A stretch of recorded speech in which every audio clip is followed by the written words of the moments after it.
Om Namo Bhagavate Vasudevaya. Namaskar everyone.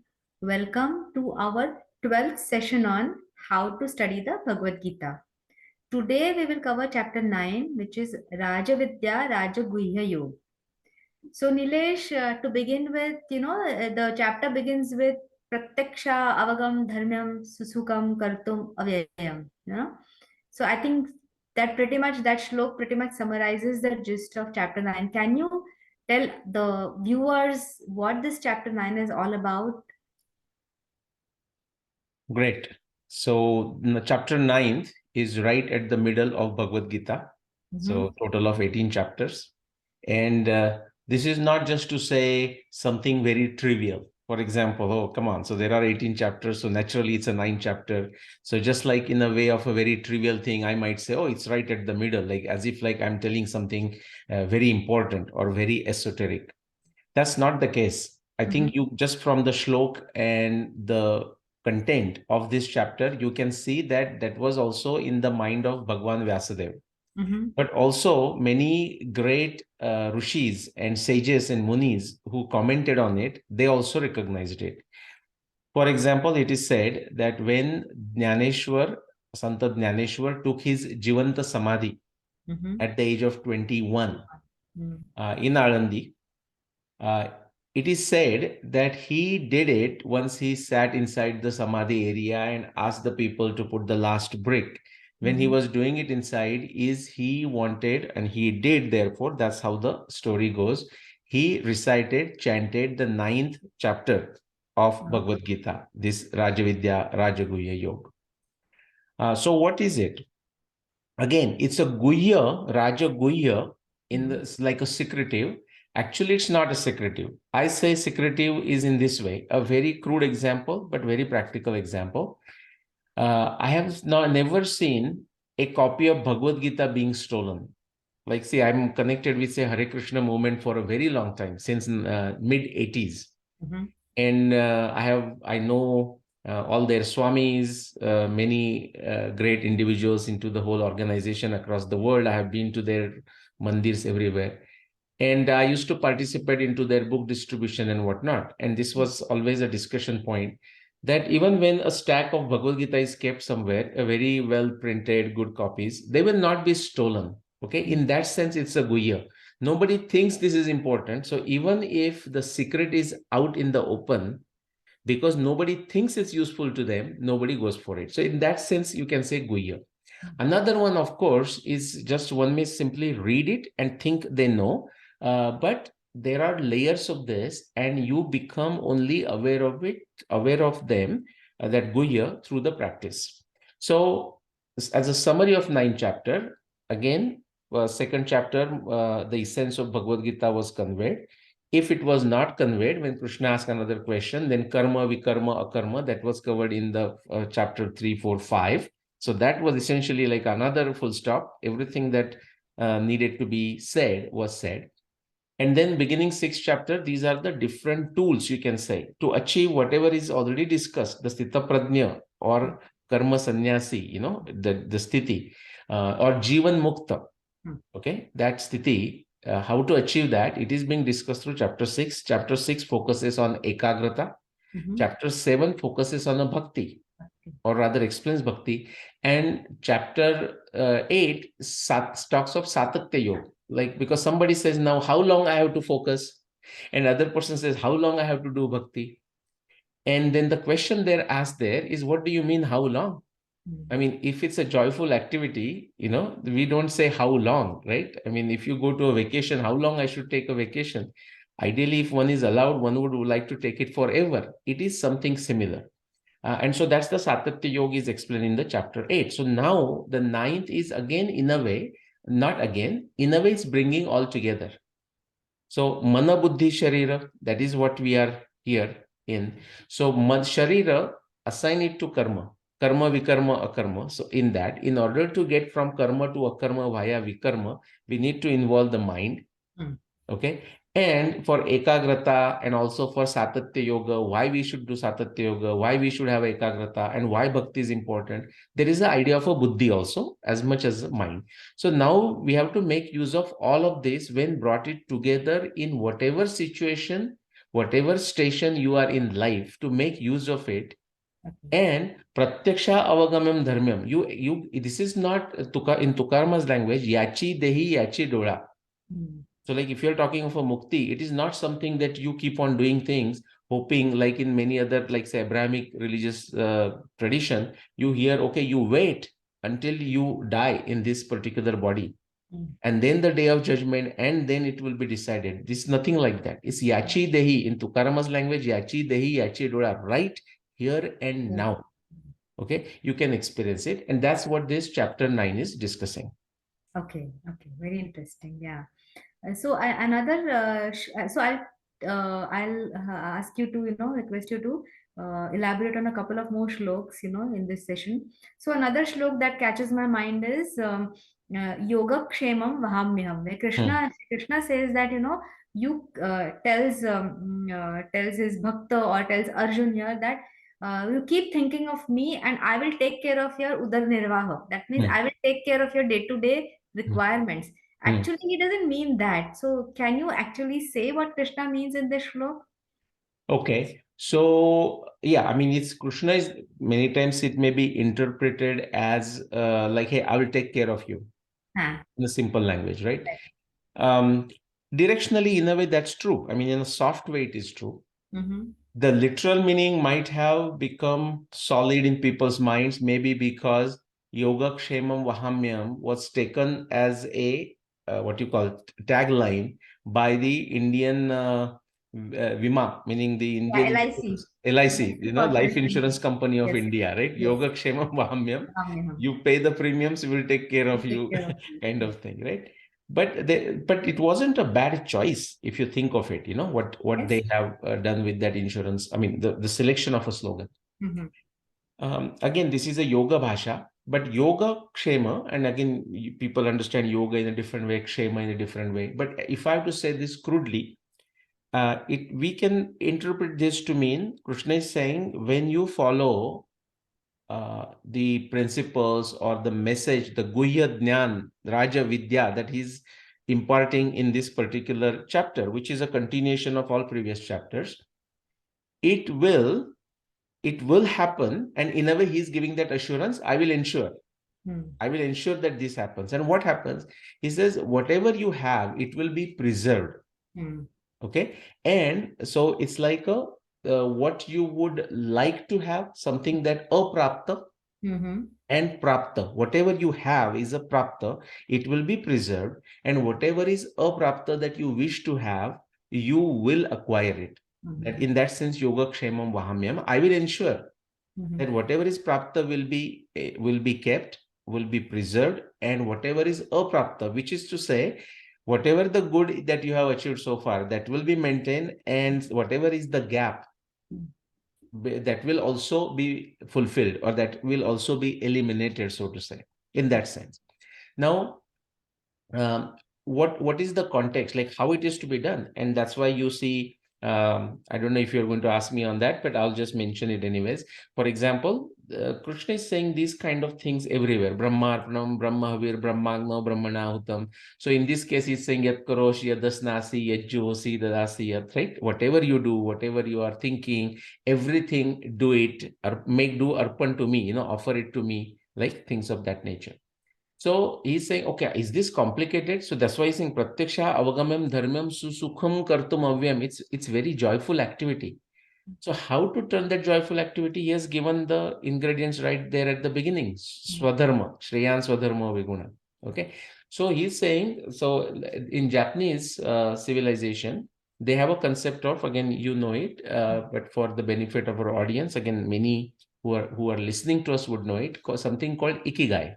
Yes. And think of these as a 4 intersecting circle, overlapping circles. So in one circle, you are asking the question to yourself to clarify, what do you love?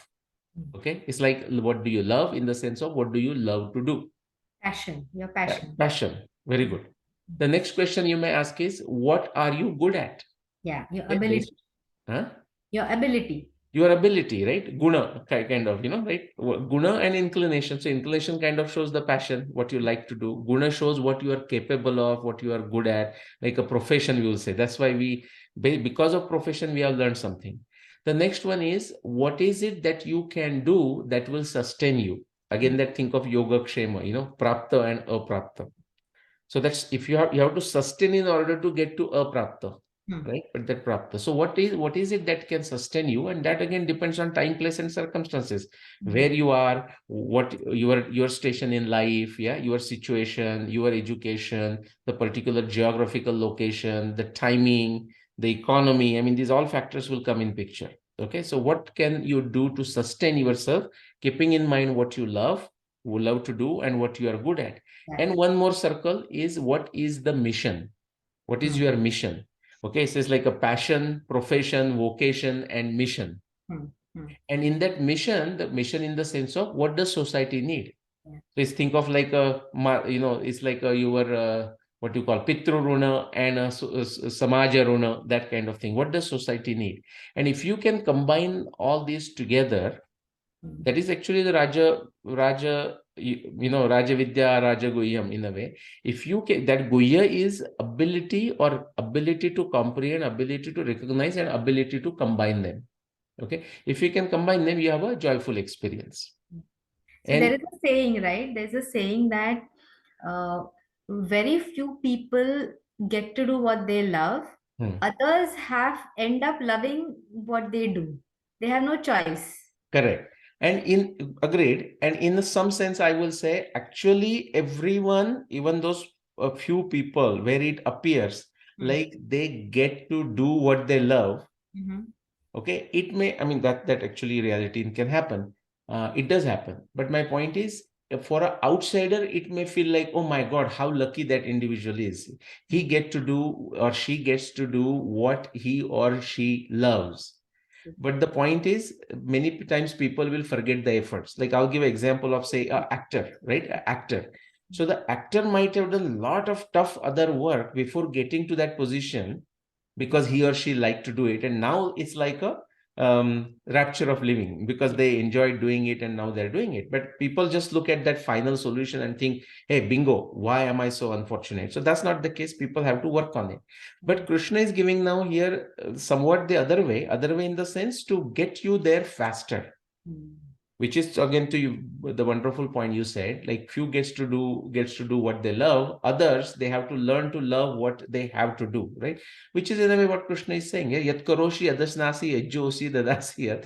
Whatever you are doing, whatever the situation you are, just offer it to me, which is what, if you have to offer something to Krishna, that means you have to love it, you have to do it in this fashion, which is again, instead of complaining, because everyone can find a reason to complain. It's not a very difficult position at all for a millionaire or for a pauper. I mean, if you just take a financial axis, if you take a health axis, a person who is perfectly healthy can still find a reason why he or she is unhappy, and person who is health is not good, that can choose to be happy or that can complain. I mean, you see that in society all the time. Yeah. Or in reality, a 20-year-old can be extremely unhealthy, while as an 80-year-old can be running on the road there, doing Correct. the marathon. Yeah.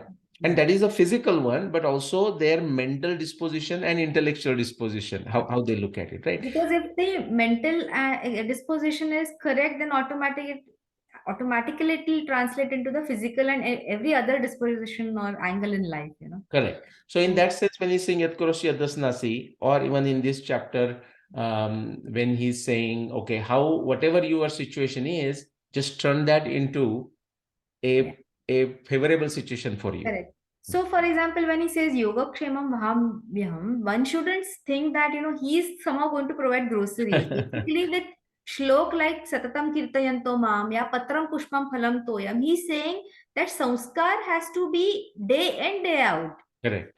Day without fail, day in day out, that sanskar have to be into you. You have to keep practicing those sanskar, Yeah. and in whatever way possible. Patram pushpam phalam toyam. So Yes. do you want to elaborate on these two shlokas where that satatya yoga has been again and again and again emphasized by Krishna throughout Bhagavad Gita? No, Correct. satatam kirtayanto mam. Satatam, yeah. Yeah. So, well, I will tell you about take the kirtan as a word. But just before that, so like if we have to like look at our ancient Indian narratives as a grantha sampada, in a broad way, we can say you look at the Vedas or say specifically Rig Veda because there's not much difference between Samaveda and Yajurveda and so on. A lot of overlap. What is the focus? We will say the focus is dhyana. Okay, for example, dhyana, mantra yoga, mantra sadhana, dhyana sadhana, focusing. If you look at Ramayana, we can say, oh, the emphasis is on a niti. Yes. If we look at Bhagavad Puran, we say emphasis is on a bhakti. If we look at Upanishad, emphasis is on a jnana. Similarly, when it comes to Mahabharata and people sort of hesitate, what is the emphasis of Mahabharata? Because Mahabharata seems to have everything, and that's true. That is true for all other grantha also. But the emphasis is on the karma. You can see that in the entire Mahabharata and you can see that in Bhagavad Gita. So no matter which chapter, what chapter, the emphasis will come on a karma, karma, karma. So there is not, when it says Yogakshemam Vahamyam, people may misunderstand, wrongly understand in the sense of, in Marathi, there is a saying, Asel Maza Hari, तर देईल खाटल्यावरी, right? So I will just, if Hari, I'm doing bhakti or Hari's krupa is on me, even I can sit idly, lazily, and I will get everything. That's a wrong understanding of it. So Satatam Kirtayanto Mam or Patram Pushpam Phalam Toyam. This is the Guhya thing. It's in a simple way. Krishna is saying how to encouraging us to remain engaged in the activity. Okay. For example, the person who has a tough time doing exercise. In the modern times, I mean, in America, I've heard, what they will say is someone says, but I get tired. I don't want to go for a walk, or I kind of feel, oh my God, this is a lot of work. And the consultant, let's say, the health consultant will say, no, I don't want you to go for a walk. All I want you to do is dress up as if you are going for a walk and wear your walking shoes. Okay. So it's like a simplified, like in our Suryanamaskar with my colleagues and my friends, or someone I'm working with, and but I will not mention the names, where I tell that person, when I complete my 12 Namaskar, I'm going to respond to that person, just say Mahadev, which means I completed my quota of 12. And I will encourage that individual and say, just do 3. In fact, I don't want you to do 12. It's like encouraging in that way. In the same fashion, I'll come to the Patram Pushpam Phalam Toyam first. So what is been said by that? Actually, again, going back to Swadharma, whatever is available in your surrounding, make use of that. I mean, Swadharma. And through that, Swakarmi Kusumi Tyasa Pujita Moksha Labhato is what we are going to see in the 18th chapter. Through Swakarma, like Swakarma as a flower that you are offering to Bhagwan, as if Swakarmi Kusumi, as a flower. With that, you are going to do worship, meaning it's not like going to temple or going to even your puja room, literally through the Swakarma itself, doing that, you are doing the puja, and it's going to take you to moksha here and now. You don't have to wait for it, but through your simple thing. Now, quickly, I want to mention what you say, Satatam Kirtayanto Mam. Okay, I'll tell you a very interesting story. I liked it. Maybe I would say because of my mind, inclination of a mind. But this again comes from my association with the Hare Krishnas or the ISKCON, you can say. But the story I heard, and actually I read it into the Prabhupada's, all the conversation. This is going back to, say, approximately 1977, almost like the last few years of Prabhupada. Prabhupada passed away in, say, 1977. Around that time, 75, 77, Prabhupada was asking his disciples with a science background to invite famous scientists of the world and have their conversation, about the Indian narratives with them and the science and technology in this. So some of his disciples were doing it, and they had organized a conference, consciousness in science or something at that time.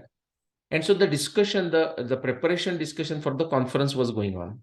Okay, so some of the name I will not mention, not for any specific reason, just to avoid longer session. So when that was going on, now some of because always in any group, you are going to find a diversity of people.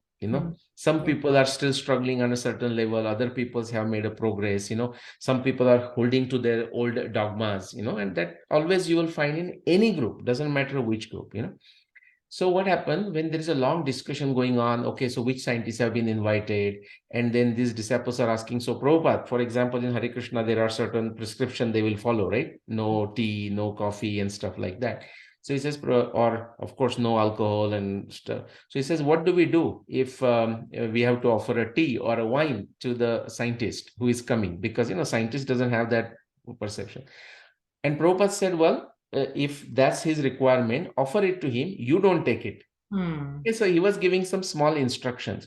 And a lot of things of this nature were going on.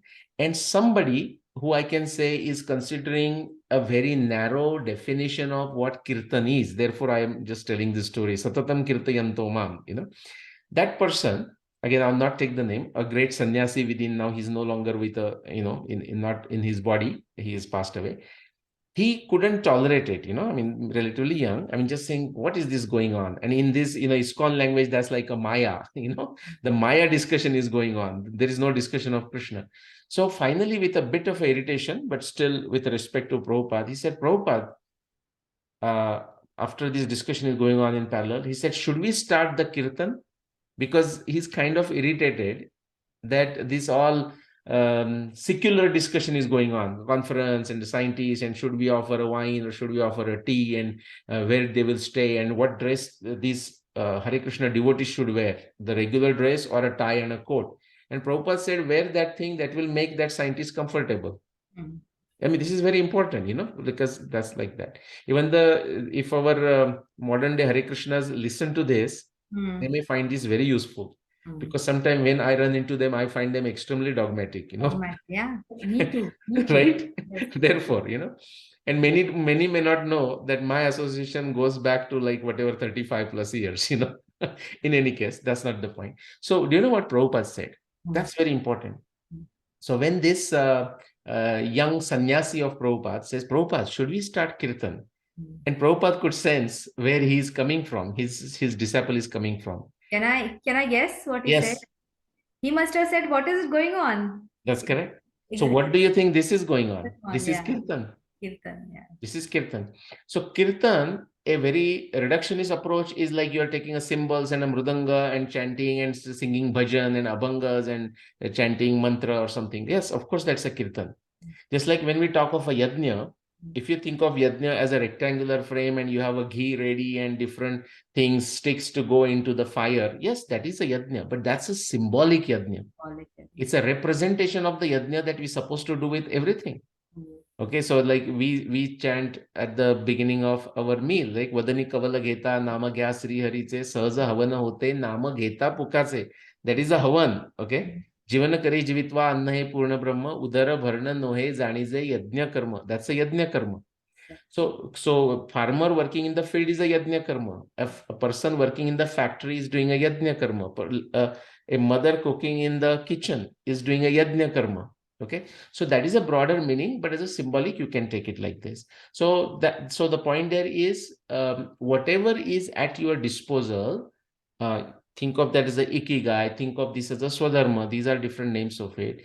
Making use of it and taking everything that we have learned so far, karma, akarma, vikarma, ekagrata, bhakti, satatya yoga, and making a combination of it and doing it and experiencing that rapture of living right here and now. Therefore, he's saying, Pratyaksha avagamyam dharmyam susukham kartum avyayam. This is not to be left for some guesswork, like, hey, maybe it's happening in future. It may take time. That's why the Satyatya Yoga is important. So that somebody may say, how long I have to do it? Well, I mean, why are you bored? Or why is that? Just keep on doing it. There is nothing else to be done per se, Back to you. Got it. Wonderful. Yeah. And you keep on doing it so that you scale it up. Yes. The intensity improves with you doing it. You cannot expect to run a marathon on day one. You start running a kilometer every day, couple of kilometers, couple of miles, increase it, and someday you will run a marathon. It's like that. And also as you rightly said, karma. The emphasis of karma is throughout Bhagavad Gita. I mean, tapasvibhyodiko yogi, more than tapa, more than jnana, more than karma kanda.